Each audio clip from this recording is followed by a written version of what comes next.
था। लोकसभा का चुनाव संपन्न हो गया।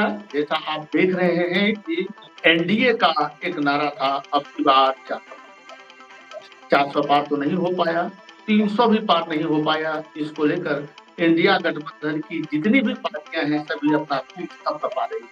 इन लोगों का मानना है कि हमारी उपलब्धि यही है कि इस दौर में हम मोदी को 300 से नीचे रोक पाए।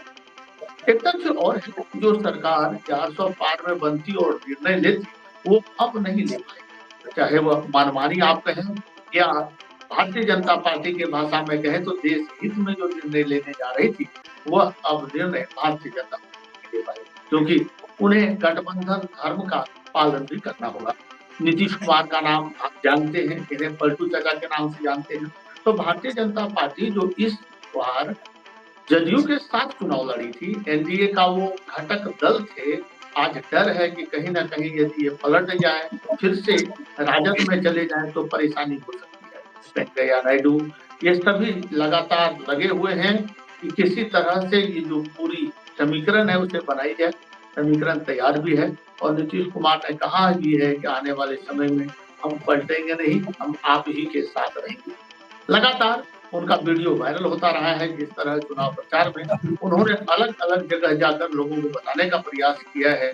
कभी-कभी वो बोल गए इस बार 4000 पार, इस पर लोगों ने जमकर उनकी खिल्ली उड़ाई।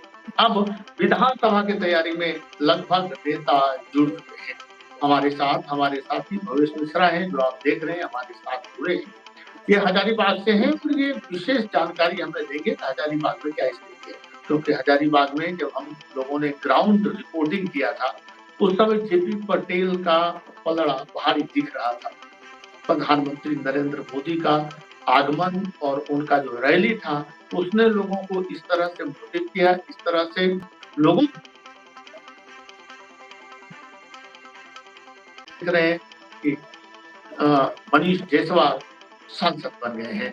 भवेश जी, बहुत-बहुत स्वागत आपका। आप बताएँ कि अभी की जो परिस्थिति है विधानसभा को लेकर क्या बनता दिख रहा है आपको हजारीबाग? जी, धन्यवाद। विधानसभा की सदर विधानसभा एक बहुत चर्चित ही विधानसभा क्षेत्र है हजारीबाग लोकसभा के दृष्टिकोण से अगर देखा जाए तो यह प्रमंडलीय मुख्यालय का विधानसभा क्षेत्र माना जाता है। और यहाँ पर पिछले दफा मनीष जायसवाल पिछले 2 दफा से लगातार थे। अब उनके सांसद बन जाने के बाद यह रिक्त सा हो गया है। अब जो भी विधायक यहाँ बनेंगे वो नए बनेंगे। कौन होंगे? 2 पार्टियां हैं, राष्ट्रीय पार्टियां यहाँ पर जो अपने-अपने प्रत्याशी खड़े करेंगे, अन्य निर्दलीय लोग खड़े होंगे। लेकिन अभी यह जल्दबाजी होगी कहना कि कौन जीतेगा, कौन हारेगा। अभी तक कैंडिडेट के बारे में ही अभी पद रिक्त हुए हैं। हम जीत हार पर चर्चा नहीं कर रहे हैं से भवेश जी, हम चर्चा कर रहे हैं कि साहब भारतीय जनता पार्टी की एक नीति रही है। वह एक चुनाव जब जीतती है तो दूसरे चुनाव की ओर बढ़ जाती है। उसका ध्यान रहता है कि अब अगले चुनाव की तैयारी किया जाए। तो इस बार जो कैंडिडेट हैं, क्योंकि आंतरिक जो तैयारी है वो शुरू हो जाती है। तो जी, आंतरिक तैयारी भारतीय जनता पार्टी की ओर से कौन-कौन तैयारी कर रहे हैं?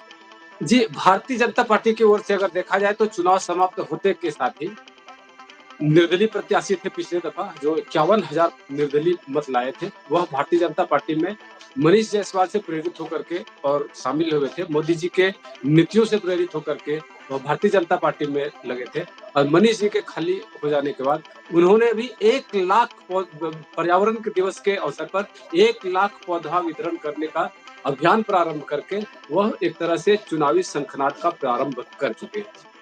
कौन है अभी वो सज्जन जो प्रदीप लगातार प्रसाद तैयारी दिखते हैं, वो प्रदीप प्रसाद है, भारतीय जनता पार्टी के वरिष्ठ नेता माने जाते हैं, सामाजिक कार्यकर्ता रहे हैं और समाज में उन्होंने हमेशा उपस्थिति दर्ज कराई है, कभी ब्लड डोनेशन को देकर के, कभी दिव्यांगों को ट्राइसाइकिल देकर के और ये जो कुत्ता काटने का जो इन दवा होता है, ये सब इनकी वितरण राजनीतिक करते ही करते हैं। पृष्ठभूमि क्या रहा है भवेश जी? जो अभी तक की देखा जाता है कि जिसका राजनीतिक अनुभव नहीं हो, उन्हें जनता नकार देती है। इस चुनाव में हम लोगों ने देखा है, जिनका इनकी राजनीतिक राजनीतिक अनुभव अच्छा है, इनके पास राजनीतिक अनुभव एक विधानसभा चुनाव को लड़ने का है।